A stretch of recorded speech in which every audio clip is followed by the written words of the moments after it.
অন্যায়ভাবে প্রহসনের শিকার হয়ে মিথ্যা বানোয়াট মামলায় খুনি হাসিনার প্রোপাগান্ডার শিকার হয়ে যারা কারাগারে এখনো পর্যন্ত বন্দী আছে, তাদের মুক্তির লক্ষ্যে বৈষম্যহীন কারামুক্তি আন্দোলন আজকে বিক্ষোভ সমাবেশের আয়োজন করেছে।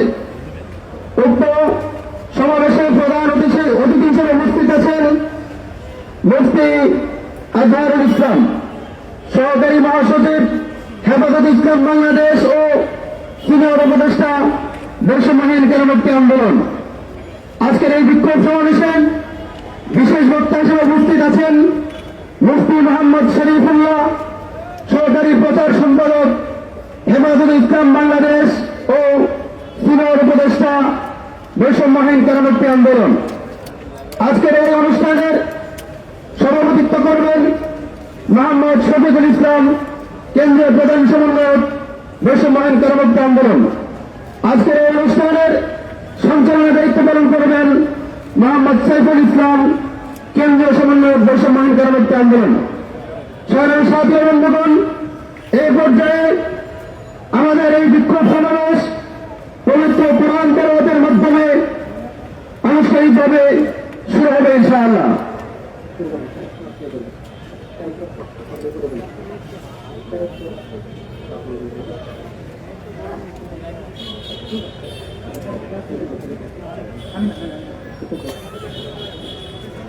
এই পর্যায়ে কোরআন কারীম থেকে তেলাওয়াত নিয়ে আসছেন মোহাম্মদ বাইজিদ খান, সদস্য বৈষম্যহীন কারামুক্তি আন্দোলন কেন্দ্র কমিটি।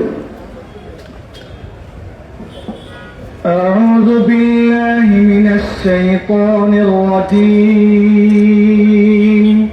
بسم الله الرحمن الرحيم. لا يكلف الله نفسا إلا وسعها لها ما كسبت وعليها ما اكتسبت ربنا لا تؤاخذنا إن نسينا أو أخطأنا ربنا ولا تحمل علينا إصرا كما حملته على الذين من قبلنا ربنا ولا تحملنا ما لا طاقة لنا به واعف عنا واغفر لنا وارحمنا أنت مولانا فانصرنا على القوم الكافرين. صدق الله العظيم.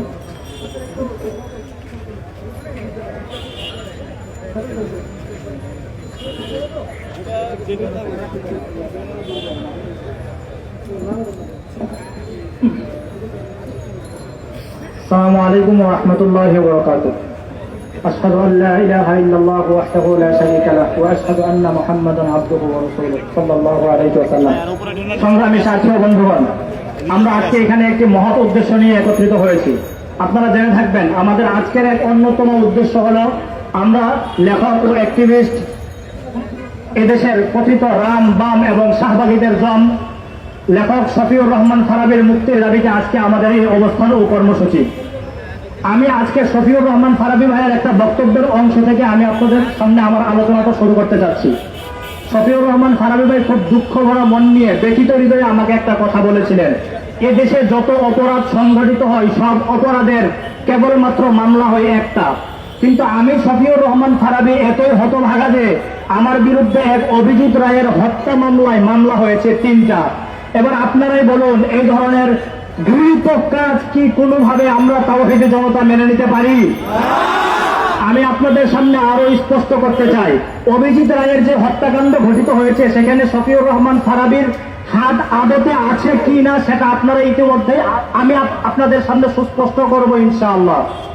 শফিউর রহমান ফারাবী বিজ্ঞ আদালতকে একটি জবানবন্দি দিয়েছেন, সেখানে তিনি স্পষ্ট দাবি করেছেন এবং তার বক্তব্য লিখিত আকারে এমন ভাবে পেশ করেছেন যে আমাকে যখন র্যাব গুম করে তার ঠিক 2 দিন আগে তথা 2015 সালের 26শে ফেব্রুয়ারি অভিজিৎ রায়কে শাহবাগের টিএসপি চত্বরে হত্যা করা হয়। এর দুদিন পরে যখন আমাকে গুম করা হয় তখন 28 ফেব্রুয়ারি 2015 সালে তখন আমাকে গ্রেফতার করে সিলেটের বন্দর এলাকা থেকে। র্যাব তাদের সাংবাদিক সম্মেলনে বিভিন্ন মিডিয়াকে ডেকে এনে বলে আমাকে গ্রেফতার করা হয় যাত্রাবাড়ি এলাকা থেকে, অথচ আমাকে গ্রেফতার করা হয়েছিল সিলেটের বন্দর এলাকা থেকে। এবার আপনারাই বলুন, র্যাবের এই চক্রান্ত সুস্পষ্টই মিথ্যা, সামনে সুস্পষ্ট। এমনকি তিনি আরো বলেছে, আমি আপনাদের সামনে বাস্তবতা আজ তুলে ধরবই। আমি আজ শফিউর রহমান ফারাবীর মুখপাত্র হয়ে এখানে এসেছি, শুধুমাত্র বৈষম্যহীন কারামুক্তি আন্দোলনের সঞ্চালক হয়ে আপনাদের সামনে আসেনি। তিনি আমাকে আরো বলেছেন, এমনকি তার ওই জবানবন্দি লিখিত আকারে আমি চাইলে আপনাদেরকে এভিডেন্স এবং এই মিডিয়াকে দিতে পারবো। তিনি বলেছেন, যদি এই দেশের মিডিয়া কিংবা এই দেশের বিজ্ঞ আদালত চায় তাহলে আমার দুটো পার্সোনাল নাম্বার আমি আপনাদেরকে দিব, সেটা আপনারা ট্র্যাক করলেই দেখতে পারবেন। 2015 সালের পুরো ফেব্রুয়ারি মাস, 26 ফেব্রুয়ারি তো আমি তো কোনোভাবেই টিএসসি চত্বরে যাইনি, বরং পুরো ফেব্রুয়ারি মাস আমি সিলেটের বন্দর এলাকায় আমার ভাড়া বাসায় কাটিয়েছি। তাহলে এখান থেকে এটা স্পষ্ট বোঝা যায় যে ব্যক্তি পুরো ফেব্রুয়ারির 1 মাস ধরে ঢাকায় আসেনি, সিলেটের বন্দর এলাকা থেকে, সেই ব্যক্তি কিভাবে অভিজিৎ রায়ের হত্যাকাণ্ডে জড়িত থাকতে পারে সেটা কোনোভাবে এই দেশের আপামর জনতা মানতে পারে না। আমি আপনাদের সামনে আরো একটা ব্যাপার স্পষ্ট করতে চাই। উনি আরো বলছেন, এমনকি তিনি আদালত ও বিজ্ঞ বিচারকদেরকেও পর্যন্ত বলেছেন, এদেশের শাহবাগী রাম বাম আমার নবী এবং ইসলামের বিরুদ্ধে কলম ধরে এদেশ পানি দিয়ে ইউরোপে নিয়ে বাড়ি গাড়ি পর্যন্ত করে ফেলে, আর আমরা ইসলামের পক্ষে লেখালেখি করে, নবীর ইজ্জতের পক্ষে লেখালেখি করে কলম ধরে আমাদেরকে কারাগারের প্রকোষ্ঠে নিক্ষিপ্ত হতে হয়। এই জবাব দিয়ে দেশের আদালত দিতে পারবে। শফিউর রহমান ফারাবীর এই দুঃখ ভরা বকণ্ঠ আমি আজ আপনাদের সামনে উজ্জীবিত করছি শুধুমাত্র এই জন্যই, শফিউর রহমান ফারাবীর গত দীর্ঘ 9 বছর পর্যন্ত কারাগারের প্রকোষ্ঠে আবদ্ধ হয়ে আছেন। এর দায়ভার আমাদের সবার, এই উম্মার প্রত্যেকের।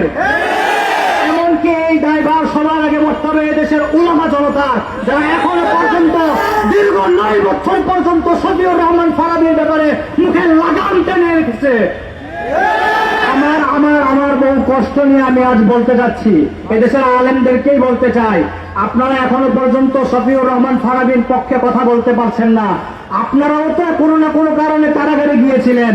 কারাবন্দীদের ব্যাপারে যদি আপনাদের মুখ খুলতে কষ্টই লাগে, এখনো যদি প্রাণের ভয় হয়, তাহলে মনে করুন আপনাদের অন্তরে নিফাক আছে, নিফাক। সংগ্রামী সাথী ও বন্ধুগণ, এখানেই শেষ নয়, আমি আর একটা পয়েন্ট আপনাদের সামনে তুলে ধরে যাচ্ছি। শফিউর রহমান ফারাবী আরো আদালতকে তিনি জবানবন্দিতে বলেছেন, আমি যখন 2015 সালের 2 মার্চ আমাকে যখন র্যাব এদেশে আমাকে মিথ্যা অভিযুক্ত মামলায় আমাকে অভিযুক্ত করে যখন আমাকে রিমান্ডে দেওয়া হচ্ছিল, তার আমাকে তখন মামলা দেওয়া হয়েছে 3টা। অথচ আমি আপনাদেরকে শুরুতেই বলেছি, তিনি আমাকে দুঃখ ভরা কণ্ঠে যেটা বলেছিলেন যে একটি মাত্র ঘটনা এদেশের সংবিধানে বলা হয়েছে, যদি অপরাধ কর্ম সাব্যস্ত হয় তবে মামলা হবে একটা, কিন্তু আমার বিরুদ্ধে মামলা দেওয়া হয়েছে 3টা। এর মধ্যে একটি মামলা দেওয়া হয়েছিল সিলেটের এক ইসলাম বিদ্বেষী সাতেম মুক্তবানা ব্লগারের নাম দিয়ে যে রসুলের বিরুদ্ধে কুৎসা ঘটাতো, তার হত্যা মামলায় তাকে আসামি করা হয়েছে।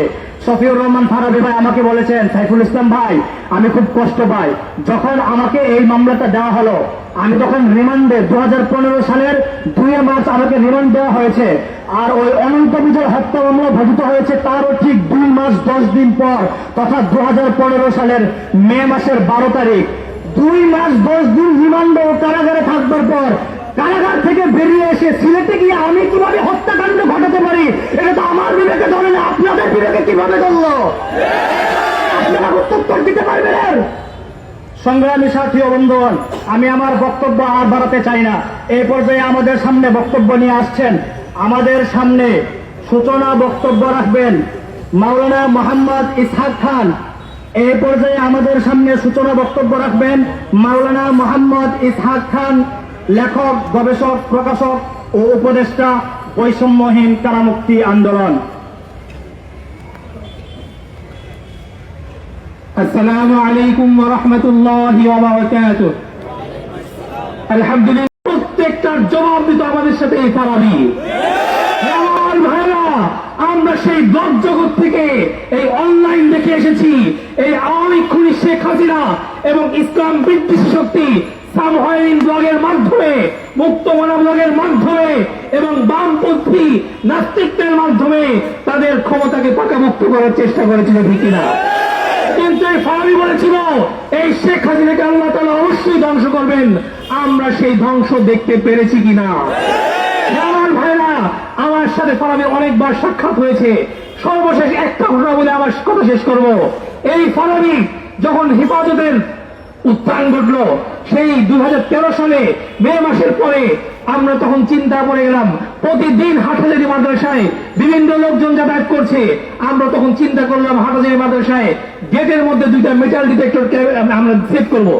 আমরা কিছু টাকা কালেকশন করে এই যে বাইতুল মোকাররম স্টেডিয়াম মার্কেটে আমি সেদিন এসেছিলাম, আমার সাথে আলুর মিনারের সহকর্মী ছিল।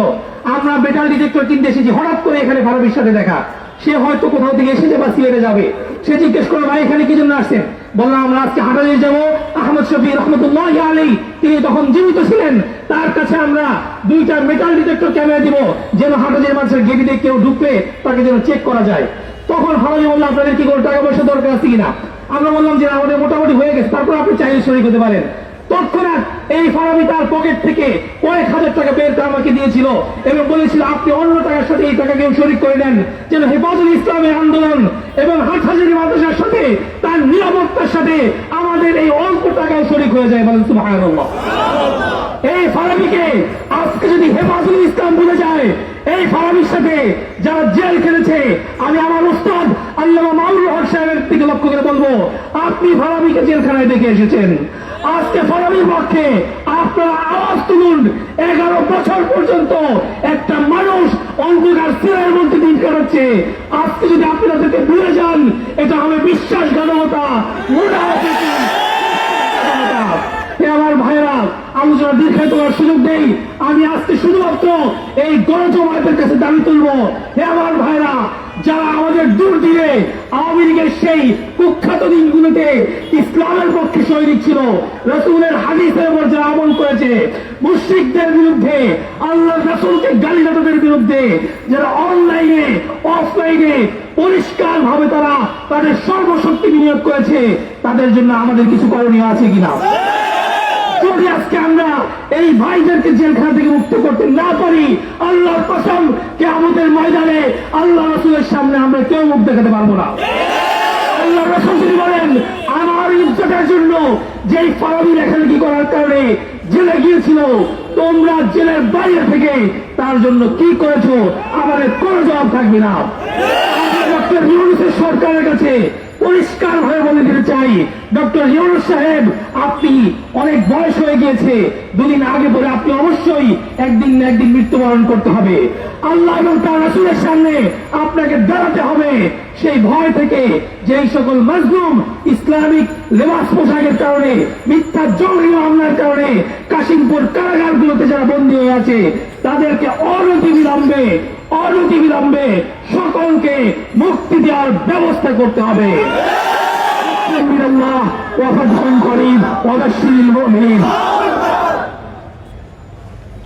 তাকবীর, তাকবীর। মুক্তি মুক্তি মুক্তি চাই, মুক্তি মুক্তি মুক্তি চাই, ফারাবীর মুক্তি চাই। 6 দফা দাবিতে আওয়াজ তোলো একসাথে, 6 দফা দাবিতে সবাই যখন ঘরে গেল, আমার ভাই জেলে গেল। সংগ্রামী সাথী ও বন্ধুগণ, আপনারা জেনে থাকবেন 2013 সালের নাস্তিক্যবাদ এবং ইসলাম বিরোধী শক্তি যখন মাথাচাড়া দিয়ে উঠেছিল, তখন আমাদের মতন এই সমস্ত অ্যাক্টিভিস্টরা তখন তাদের অস্তিত্ব খুঁজে পাওয়া যেত না। ঠিক সেই সময়ে একা হাতে শক্ত কলমে নাস্তিকদেরকে কঠোর হস্তে যারা দমন করেছিল, তাদের মধ্য থেকে একমাত্র অনন্য মহানায়ক যদি কাউকে ঘোষণা করতে হয়, আমি আজকের এই মঞ্চ থেকে শফিউর রহমান ফারাবিকে ঘোষণা করছি। সংগ্রামী সাথী ও বন্ধুগণ, এই মুহূর্তে আমাদের সামনে বক্তব্য নিয়ে আসছেন মাওলানা আবুল কাসেম কাসিমি। এই মুহূর্তে আমাদের সামনে সংক্ষিপ্ত বক্তব্য নিয়ে আসছেন মাওলানা আবুল কাসেম কাসিমি, নায়েবে আমির, বাংলাদেশ খেলাফত আন্দোলন।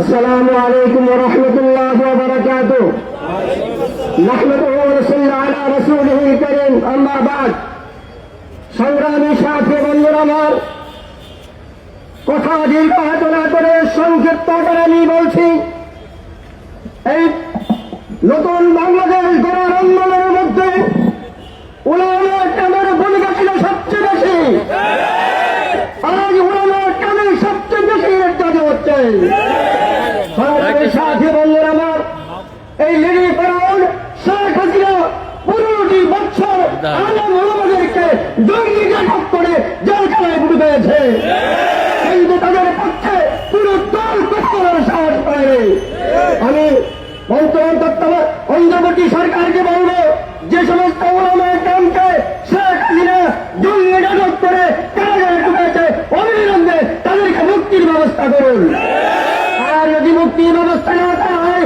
তাহলে তাদেরকে কিভাবে মুক্তি করতে হবে ওলামায়ে কেরাম সেই ব্যবস্থা করবে এবং আন্দোলন করে সারা বাংলাদেশে ছড়িয়ে দেবে ইনশাআল্লাহ।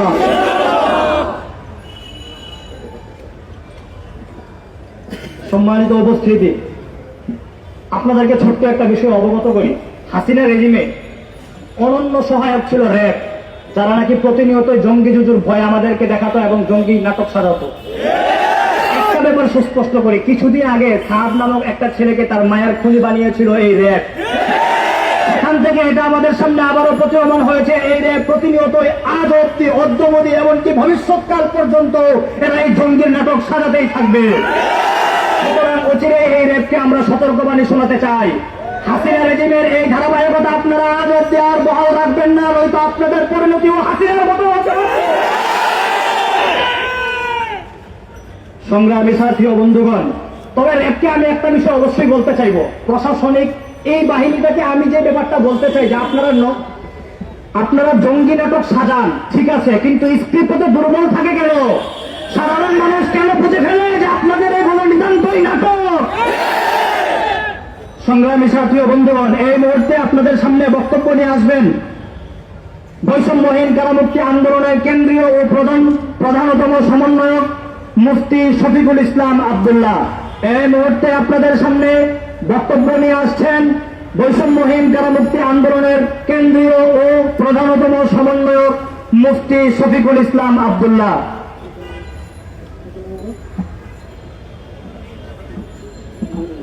আসসালামু আলাইকুম ওয়া রাহমাতুল্লাহি ওয়া বারাকাতুহু সংগ্রামী সাথী ও বন্ধুগণ, অত্যন্ত ভারাক্রান্ত হৃদয়ে আজকে আমরা এখানে দাঁড়িয়েছি। বৈষম্যহীন কারামুক্তি আন্দোলনে এমনি গড়ে উঠে নাই। আমরা যখন দেখেছি এই 5 আগস্টের পরে যারা বিভিন্ন রাজনৈতিক দল গঠন করেছিল অথবা যারা বিভিন্ন রাজনৈতিক দলের সাথে যুক্ত ছিল, তারা রাতারাতি কোর্ট বসিয়ে হাজার হাজার বন্দীদেরকে তারা মুক্ত করিয়েছে। অপরদিকে যারা নিরীহ জনসাধারণ আলেম ওলামা কারাগারের অন্ধকার করিয়ে দীর্ঘ যুগ যুগ যাবৎ আবদ্ধ হয়ে আছে, তাদেরকে বন্দী করা হয়েছে। তাদের পরিবার আদালতের বরণ্যায় ঘুরতে ঘুরতে যাদের জুতার তাক হয়ে করে ফেলেছে, আদালত তাদেরকে জামিন দেওয়ার ক্ষেত্রে বৈষম্য করেছে। সেই ধারাবাহিকতায় আমরা গড়ে তুলেছিলাম বৈষম্যহীন কারামুক্তি আন্দোলন। এই আন্দোলন একমাত্র গড়ে তোলা হয়েছে আদালত যেন কারোর সাথে বৈষম্য করতে না পারে, এদেশের প্রত্যেকটা নাগরিক সমান অধিকার পাবে। বিচারের ক্ষেত্রে এদেশের প্রত্যেক নাগরিকের আইনি অধিকার সমান থাকবে। কেন বড়দেরকে আগে মুক্ত করা হয়, কেন বড়দেরকে আগে জামিন দেওয়া হয়, আর যারা নিরীহ জনসাধারণ তাদের বেলায় কেন জামিন দেওয়া হয় না? সংগ্রামী সাথী ও বন্ধুগণ, আমার কাছে প্রায় ফোন আসেন বিভিন্ন সংস্থার লোকেরা আমাদেরকে ফোন দিয়ে বিভিন্ন ভাবে কারার করতে চাই।